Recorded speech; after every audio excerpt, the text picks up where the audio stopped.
Good morning students. BA part first में हम second paper पढ़ रहे हैं और सेकंड पेपर में हमारा जो टॉपिक चल रहा है वो है भारतीय राजनीतिक विचारक कौटिल्य, जिन्हें हम चाणक्य के नाम से भी जानते हैं। इनका नाम जो है विष्णुगुप्त भी है।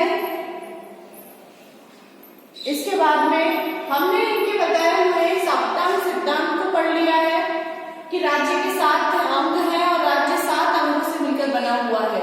इसके बाद हमने राजा के आवश्यक गुण पढ़ लिए कि राजपद के लिए कौन कौन से आवश्यक गुण हैं। इसके बाद में हमने बताया है राजा के कर्तव्य,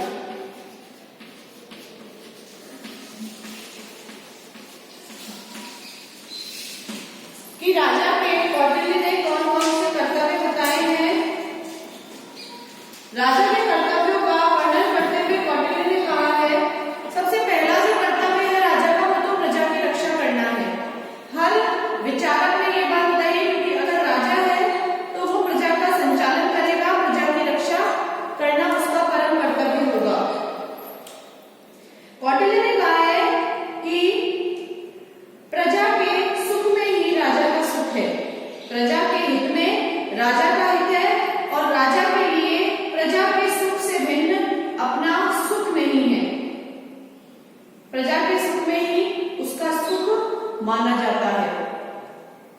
उसके अनुसार राजा और प्रजा में पिता और पुत्र का संबंध होना चाहिए।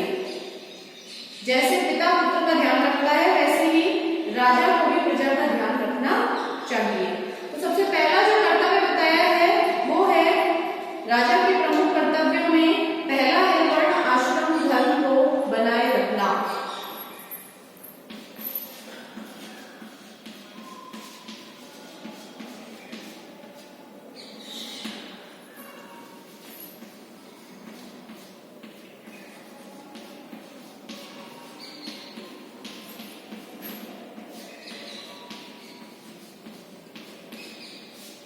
वर्ण आश्रम धर्म को बनाए रखना कि कौटिल्य जो है उसने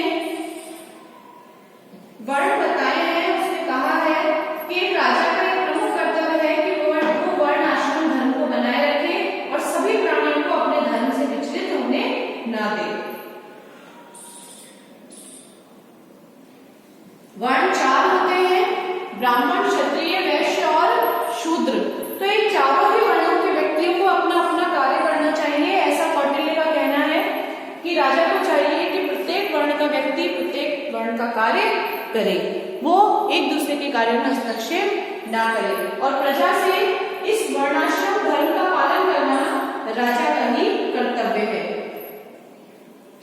वो कहता है कि जिस राजा की प्रजा जो है वो आर्य मर्यादा के आधार पर व्यवस्थित रहती है, जो वर्ण और आश्रम के नियमों का पालन करती है और वेदों के द्वारा निहित विधान से रक्षित रहती है, वह प्रजा सदैव प्रसन्न रहती है, उसकी कभी उसका नाश नहीं होता।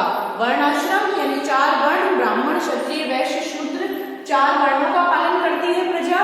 और आश्रम, जो 4 आश्रम है, ब्रह्मचर्य, गृहस्थ, वानप्रस्थ और संन्यास, जो प्रजा इन 4 आश्रमों के पालन करती है और वेदों का ज्ञान लेती है, अध्ययन करती है, ऐसी प्रजा जो है उसके कभी उसका नाश नहीं होता।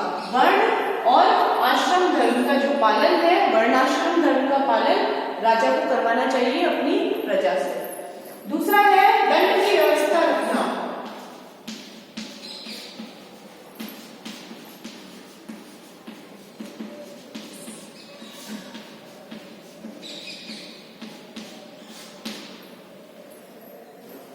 दंड की व्यवस्था रखना,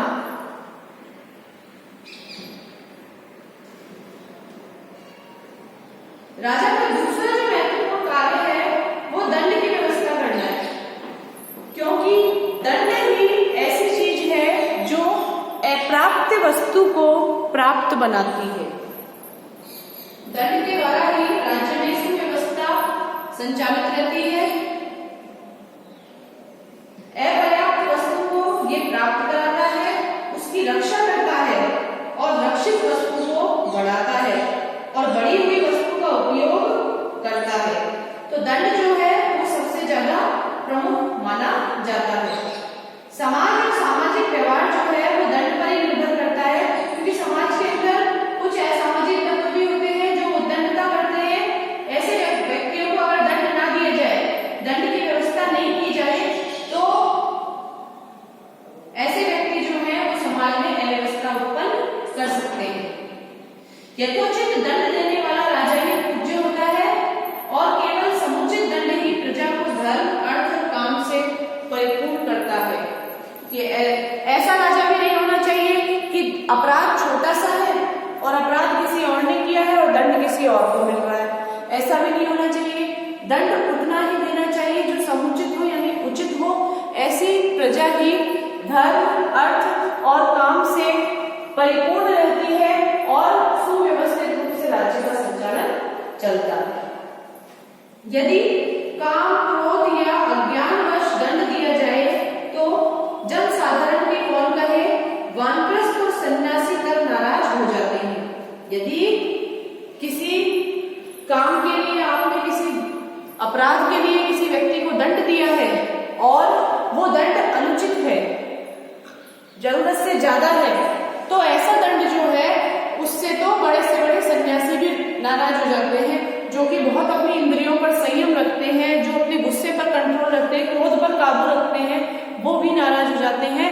तो आम आदमी की क्या इसमें बिसात है कि वो शांत नहीं रहेगा। इसीलिए दंड जो है उसकी व्यवस्था उचित रखनी चाहिए, कभी भी अनुचित दंड नहीं देना चाहिए। तीसरा जो कर्तव्य है वो है आय के संबंधी।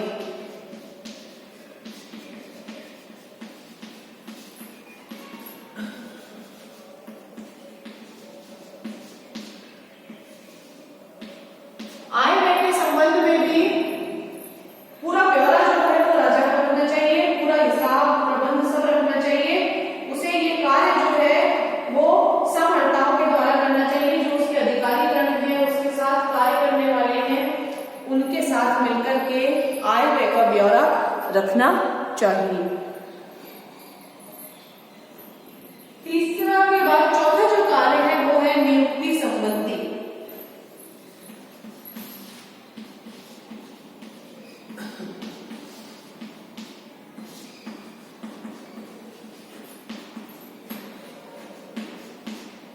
राजा को नियुक्ति संबंधी कार्य, चाहे वो राजदूतों की नियुक्ति हो, चाहे आम के सेनापति, मुख्य कर्मचारी, सभी की नियुक्ति करता है और सभी कर्मचारियों के वो कार्यों का निरीक्षण भी उसे करना चाहिए।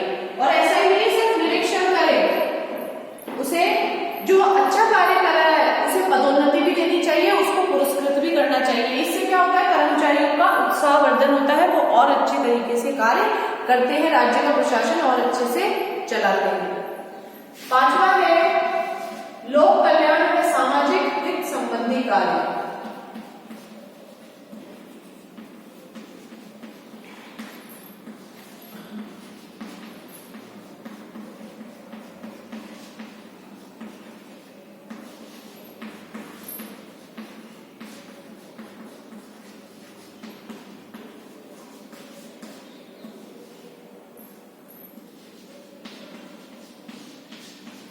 लोक कल्याण और सामाजिक हित से संबंधी कार्य जो है वो करने चाहिए राजा को।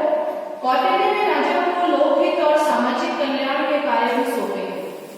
इनके अंतर्गत राजा दान देगा और अनाथ, वृद्ध तथा असहाय लोगों के पालन पोषण की व्यवस्था करेगा। असहाय गर्भवती स्त्रियों की उचित व्यवस्था करेगा और उनके बच्चों का भरण पोषण करेगा। जो किसान खेती ना करके जमीन प्रति छोड़ देते हैं, उनके पास से जमीन लेकर दूसरे किसानों को देगा। जमीन प्रति का मतलब होता है कि जो किसान खेती के लिए जमीन तो ले लेते हैं राजा से, लेकिन उस पर खेती नहीं करते, उसको खाली छोड़ देते हैं। तो ऐसे किसानों से राजा जमीन वापस ले लेगा और दूसरे किसानों को देगा जो कि उस पर खेती करे। इसके अलावा कृषि के लिए बांध बनाएगा राजा, जल मार्ग, स्थल मार्ग, बाजार और जलाशय आदि बनाएगा। और जब दुर्भिक्ष यानी कि जब बाढ़ आएगा, भूकंप आएगा,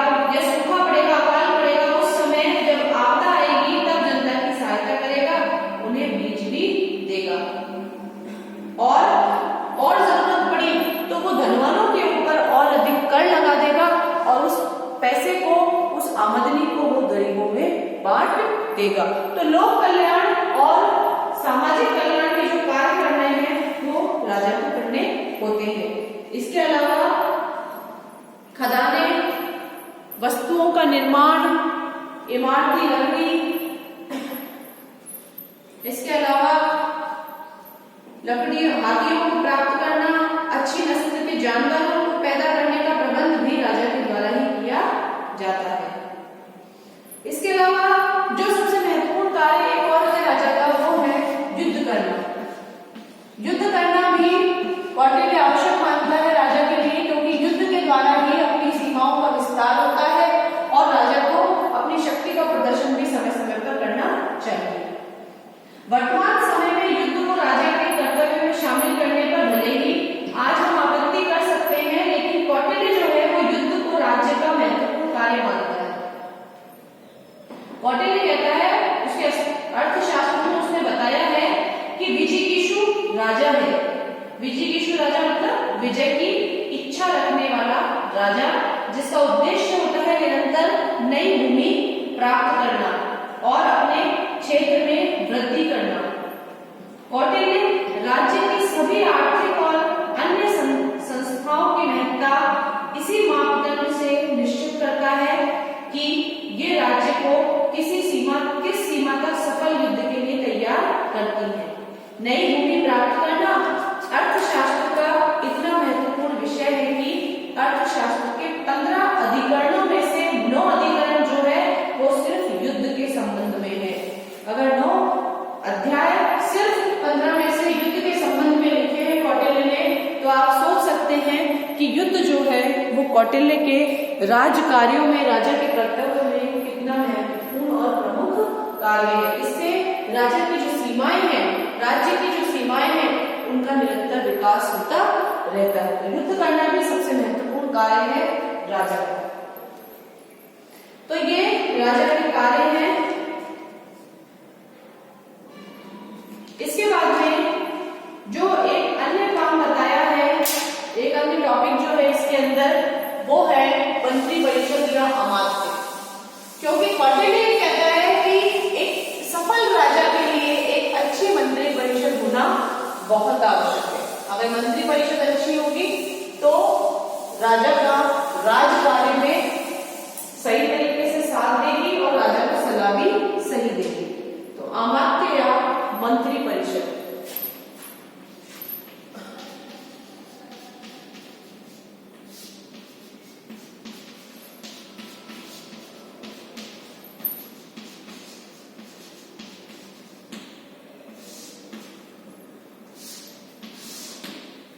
अमात्य या मंत्री परिषद।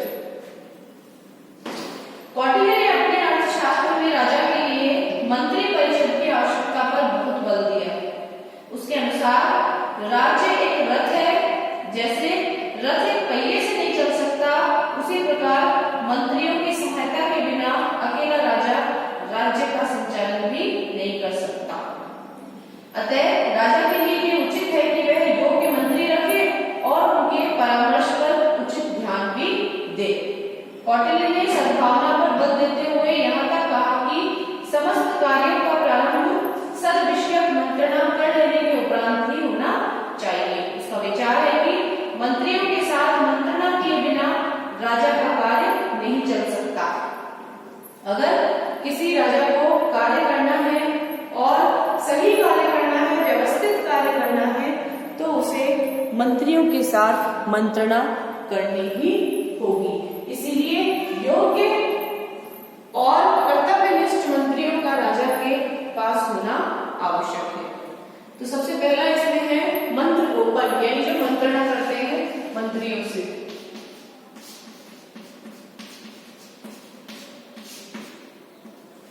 मंत्र गोपन, मंत्रणा के संबंध में वो कहता है कौटिल्य की मंत्रणा को गुप्त रखना बहुत आवश्यक है। मंत्रणा का गुप्त न रहना राजा और मंत्री परिषद के सदस्यों दोनों के कल्याण के लिए घातक हो सकता है। कौटिल्य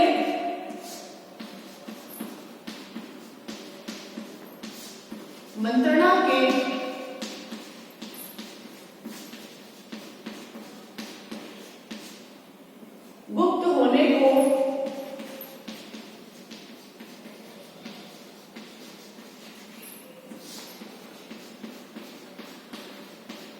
आवश्यक मानता है, मंत्रणा के गुप्त होने को आवश्यक मानता है, लेकिन वह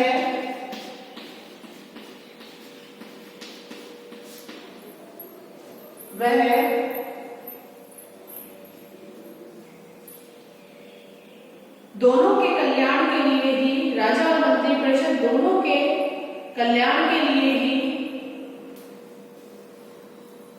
वह मंत्रणा को गुप्त रखना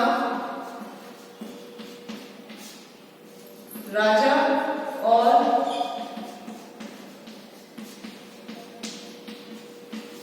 मंत्री परिषद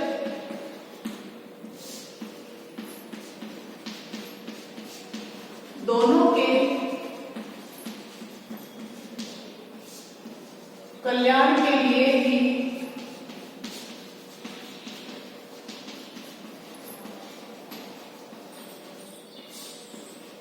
आवश्यक मानता है।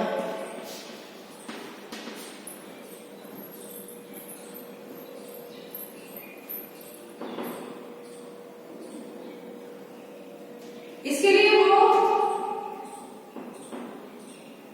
कछुए का उदाहरण देता है, एग्जाम्पल देता है, जिस प्रकार कछुआ अपने अंगों को समेटे रहता है और केवल आवश्यकता पड़ने पर ही उसे बाहर निकालता है, उसी प्रकार राजा को भी मंत्र का गोपन अथवा प्रकाशन करना चाहिए कि जरूरत हो तभी वो बातें आप सबको बताइए, नहीं तो आपको उन बातों को नहीं बताना चाहिए, ऐसा कौटिल्य कहता है। मंत्रणा को गुप्त रखने के लिए वो कहता है कौटिल्य कि मंत्रणा का जो स्थान है वो इतना एकांत में और सुरक्षित होना चाहिए कि वहां की बातचीत कोई भी नहीं सुन सके। आदमी तो दूर की बात है, पक्षी भी वहां पर नहीं फटक सके। मंत्र गुप्ती हेतु वह सुझाव देता है कि मंत्रणा अधिक लंबी ना हो और ऐसे व्यक्तियों के साथ मंत्रणा निर्णय की जाए जिनका राजा अपकार कर चुका हो, यानी उनको वो हटा चुका हो, उनकी बेइज्जती कर चुका हो। नहीं तो वो क्या करते हैं, राजा से बदला ले लेते हैं, उस मंत्रणा को जाके सबको बता देते हैं। उसके अनुसार मंत्राधिकारियों को मद, असावधानी, सोते सोते बड़बड़ाना, काम तृप्ति आदि दुर्गुणों से बचना चाहिए। मंत्रणा के बाद जब कोई निर्णय हो जाए तो इसे कार्य रूप में परिणत करने में ज्यादा विलंब नहीं किया जाना चाहिए, क्योंकि विलंब से राजकाज में शिथिलता उत्पन्न हो जाती है। अगला है मंत्री परिषद का गठन।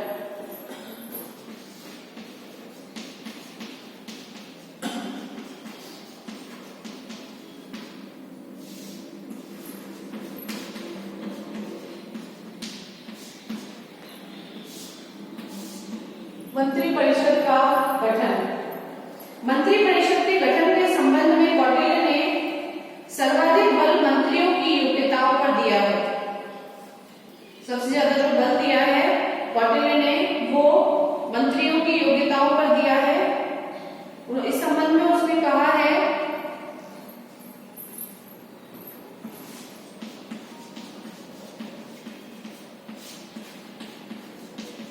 कौटिल्य ने मंत्रियों की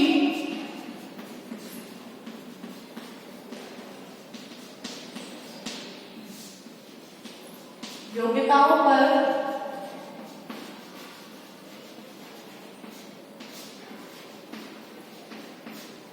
सर्वाधिक बल दिया है।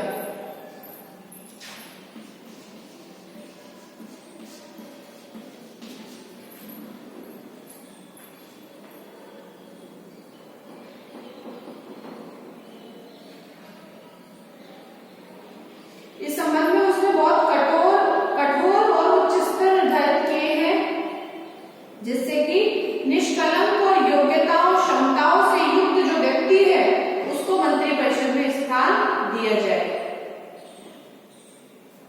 कौटिल्य के अनुसार निष्कलंक व्यक्तिगत जीवन, बौद्धिक चातुर्य, कौटिल्य के जो अनुसार है निष्कलंक व्यक्तिगत जीवन,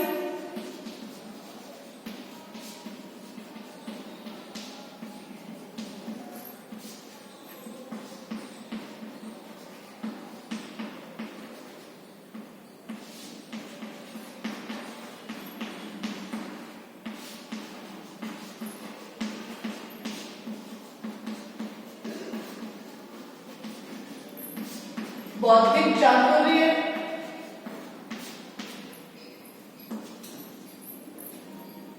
और उचित निर्णय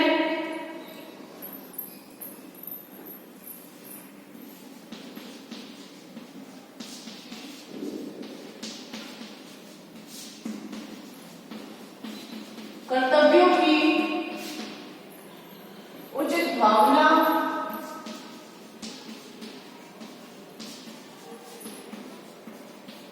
लोक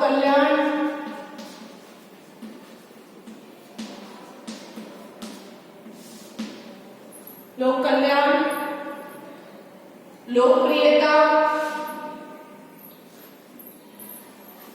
व लोकप्रियता मंत्री परिषद के लिए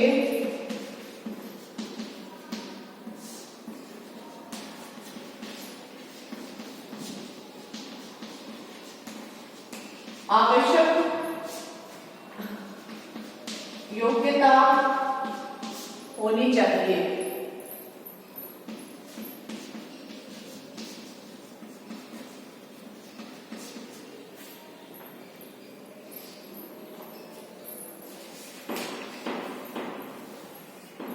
मंत्री परिषद के सदस्यों के संबंध में कौटिल्य ने कोई विस्तृत में नहीं बताया है, लेकिन उसने कहा है कि मंत्रणा के लिए जो मंत्री हैं उन्हें संख्या में कम रखना चाहिए।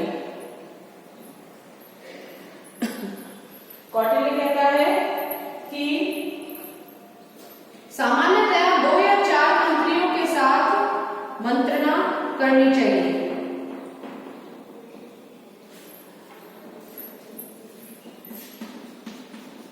सामान्यतया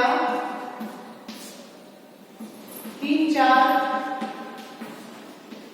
मंत्रियों के साथ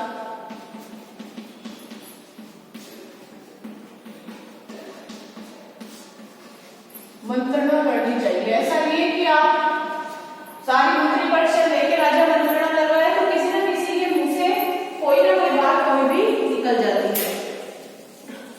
मंत्री परिषद द्वारा राजा पर नियंत्रण।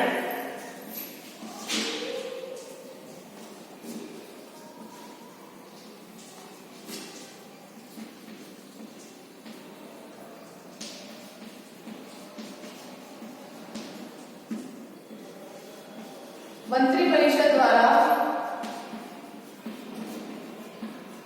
राजा पर नियंत्रण।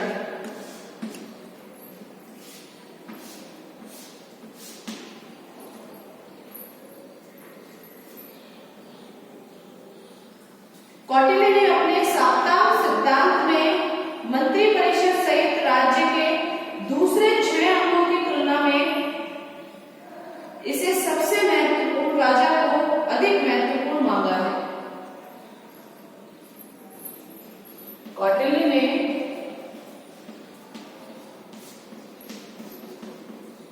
साप्ताहिक सिद्धांत हमने इसमें पढ़ा है। साप्ताहिक सिद्धांत में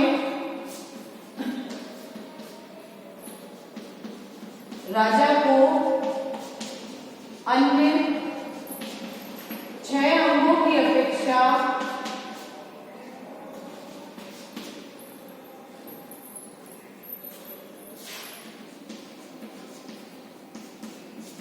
महत्वपूर्ण माना है।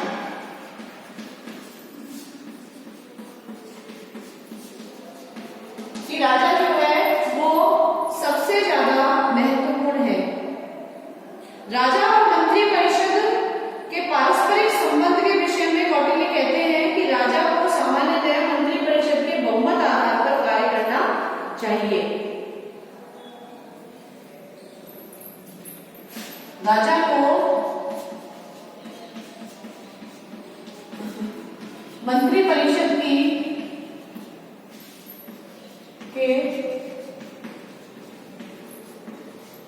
बहुमत आधार पर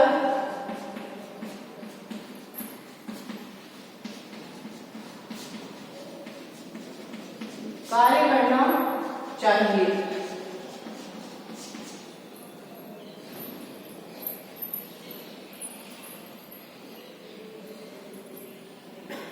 किंतु मंत्री परिषद की जो मंत्रणा है वो कार्य सिद्धि कर प्रतीत न होने पर राजा अपनी इच्छा अनुसार कर सकता है।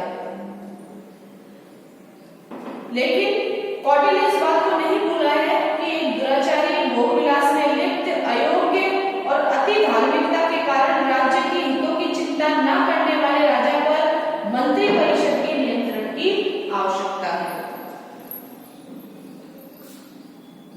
लेकिन कौटिल्य जो है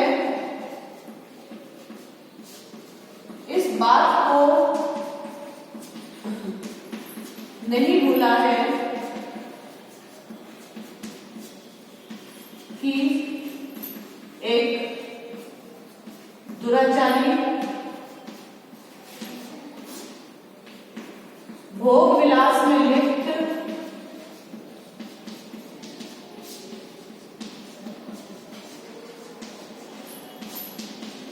आलसी, भोग विलास में लिप्त, आलसी, दुराचारी, अयोग्य,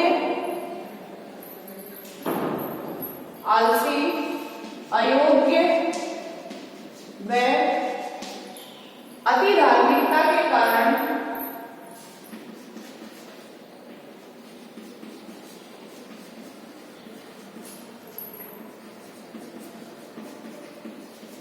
राज्य के हितों को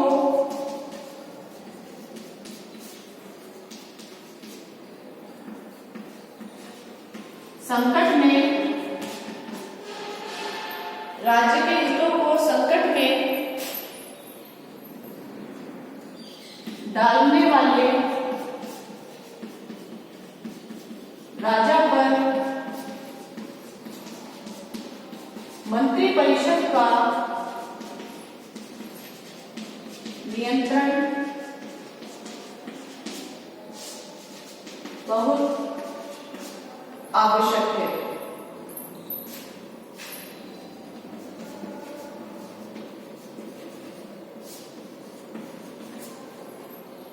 तो इस प्रकार से मंत्री परिषद के ऊपर नियंत्रण के संबंध में कौटिल्य ने कहा है कि राजा जो है वो 6 अंगों में सबसे महत्वपूर्ण है।